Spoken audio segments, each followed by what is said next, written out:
안녕하세요. 모티북입니다. 오늘은 지방이 범인 두 번째 시간인데요. 오늘은 우리가 몸에 좋다고 믿고 있었던 올리브유에 대한 내용이 있는데요. 과연 우리 몸에 좋은 지방인지 아니면 해로운 지방인지 그 진실에 대해서 한번 알아보도록 하겠습니다. 1990년대 들어서 갑자기 지중해식 다이어트가 선풍적인 인기를 끌면서 신문과 방송에서 떠들기 시작했다. 이 다이어트는 종래의 서구 식단에 비해 신장이 특히 이롭다고 묘사되곤 했다. 이 이론은 프랑스 그레노블에 있는 조세 프리에 대학교의 미첼드 로겔 박사에 의해 처음 제기되었다. 리옹 다이어트 심장 연구라는 이름으로 알려진 이 연구의 결과는 세상에 널리 알려졌고 지중해 스타일 요리 책도 선보였다. 프랑스의 한 과학자에 의해 시작된 이 연구는 첫 번째 심장마비에 걸렸다가 살아남은 605명의 환자를 대상으로 실시되었다. 그런 환자를 두 그룹으로 나누었다. 원래 이들의 증상은 매우 유사했다. 콜레스테롤 수치가 높거나 혈압이 있는 환자, 동맥경화 질환이 있는 환자, 담배를 피우는 환자 등 모두 포함되었다. 전체 대상자 중에서 절반인 302명은 A그룹으로 지중해식 다이어트를 실시했는데 미국 심장협회가 정의내린 지중해식 다이어트는 다음과 같다. 과일과 채소, 빵과 시리얼, 감자, 콩, 호두, 각종 견과류를 마음껏 먹고 단일 불포화 지방이 많이 들어있는 올리브 오일을 먹고 적당량의 유제품, 생선, 닭고기 및 오리고기는 적게 먹고 붉은색 고기는 거의 먹지 말고 달걀은 일주일에 4회 이하로 먹고 적당량의 와인을 마시는 것. 이 그룹의 참여자들은 하루 평균 섭취 칼로리의 30% 정도를 지방에서 섭취하도록 허락되었으며 콜레스테롤의 하루 섭취량은 203mg 정도였다. 또 다른 B그룹에는 303명이 참여했다. 주치의가 특별히 먹지 말라고 요구한 것 외에는 특별한 음식을 강요하지 않았다. 일반적으로 그들은 미국 심장협회가 평상시에 미국식 식단이라고 규정한 정도만큼의 식사를 했다. 그들은 하루 평균 섭취 칼로리의 34% 정도를 지방에서 섭취하도록 허락했으며 콜레스테롤의 하루 섭취량은 312mg 정도였다. 1년이 지난 후에 연구자들은 지중해 스타일 다이어트를 따른 A그룹 사람들이 B그룹보다 결과가 훨씬 더 좋다고 발표했다. 그들은 매우 놀라운 결과라고 표현했다. 하지만 4년 후의 결과는 그보다 훨씬 놀라웠다. 연구자들이 경험했던 모든 다이어트를 합쳐서 비교해보니 지중해식 다이어트가 50에서 70% 정도 심장병 관련 질환의 감소를 보였다. 이 비교에는 단순한 입원 진료로 시작해서 협심증, 중풍, 심장마비, 사망에 이르는 모든 내용이 포함된 것이었으니 엄청난 결과라고 할 만한 것이다. 당연한 일이다. 지중해식 다이어트가 많은 사람들의 주목을 끌고 지지자들의 열광한 것은 그리 놀랄만한 일이 아니다. 그런데 여러분은 올리브 오일이나 카놀라 오일처럼 단일 불포화 지방을 내 프로그램에서 허락하지 않는다는 사실에 고개를 갸우뚱할 것이다. 그들은 올리브 오일이 관상 동맥 질환을 치료하는데 좋은 기름이라고 했는데 말이다. 그들뿐만 아니라 신문과 방송에서도 이런 기름이 건강한 오일이라고 수없이 주장하는데도 말이다. 그러나 진실만이 오래가는 법이다. 단언하건대 모든 지방은 몸에 좋지 않다. 특히 심장에 좋지 않다. 올리브 오일의 14에서 17%는 포화지방이다. 동맥혈관을 막는 주범인 포화지방이란 말이다. 소고기나 돼지고기에 있는 포화지방과 똑같이 심장병을 유발시키고 악화시키는 포화지방이라는 말이다. 비록 지중해식 다이어트라고 해도 그러한 지방은 서서히 동맥경화를 진행시킨다. 포화지방이 아주 높은 식사와 비교하더라도 이러한 식사는 결코 질병을 치료할 수 없다. 다만 서서히 진행시킬 뿐이다. 하버드 대학의 월터 윌렛 박사는 단일 불포화 지방의 장점을 광고하는 책을 써서 유명해지신 분이다. 그가 한 번은 클리브랜드에 강연을 하러 갔다. 나는 그에게 올리브 오일과 같은 단일 불포화 지방을 많이 섭취하면 관상동맥 질환을 치료할 수 있다는 증거를 보여줄 수 있냐고 물었다. 없습니다. 이것이 그의 대답이었다.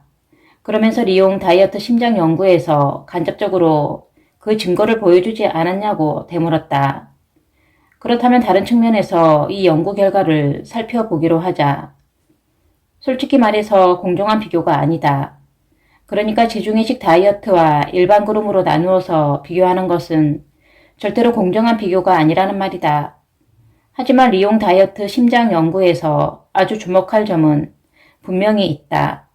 실험 시작 후 4년이 지나 끝날 때쯤 지중해식 다이어트를 했던 대상자 중에서 25%가 사망했거나 새로운 심혈관 질환에 걸렸다는 엄연한 사실발이다.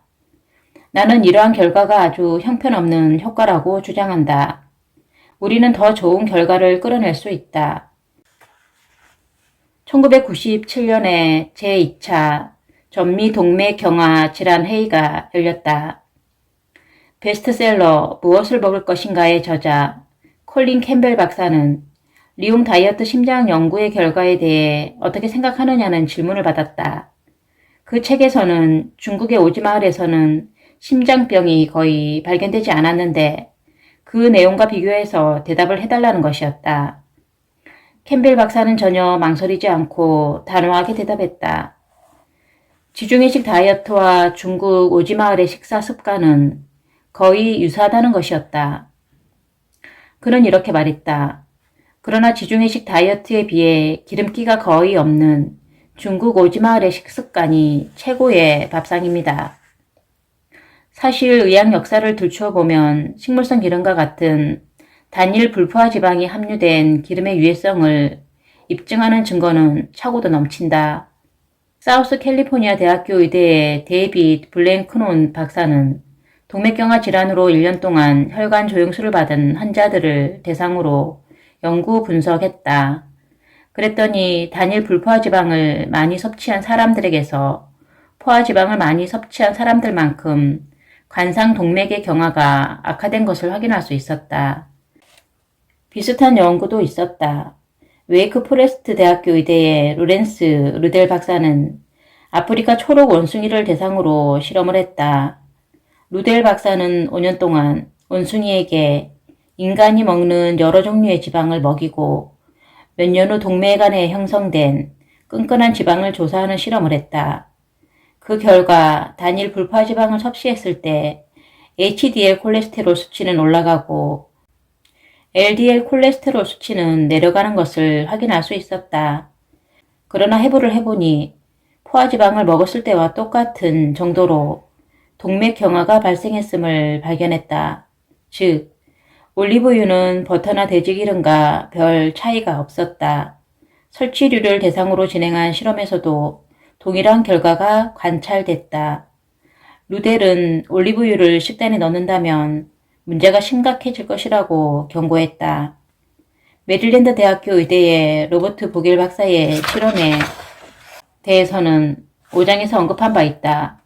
올리브 오일을 듬뿍 묻혀서 빵을 먹고 난 후 팔 위쪽에 상한 동맥을 고무줄로 묶어서 압박 테스트를 해본 결과 상완 동맥의 흐름이 현격하게 감소되었던 결과를 우리는 이미 확인했다. 이처럼 지방을 섭취하면 일시적으로 혈관 내피세포에 상처를 주어서 산화질소 생산 능력을 현저히 저하시키는 것으로 나타났기 때문이다.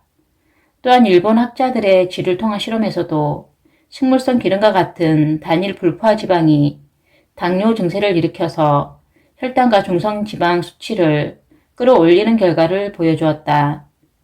올리브 오일에 관한 이야기 하나를 소개하겠다. 2004년 여름에 노스캐롤라이나 주에 사는 윌리엄 발렌타인이라는 목사로부터 전화를 받았다. 그는 1990년에 무려 5차례 바이패스 시술을 받았노라고 했다.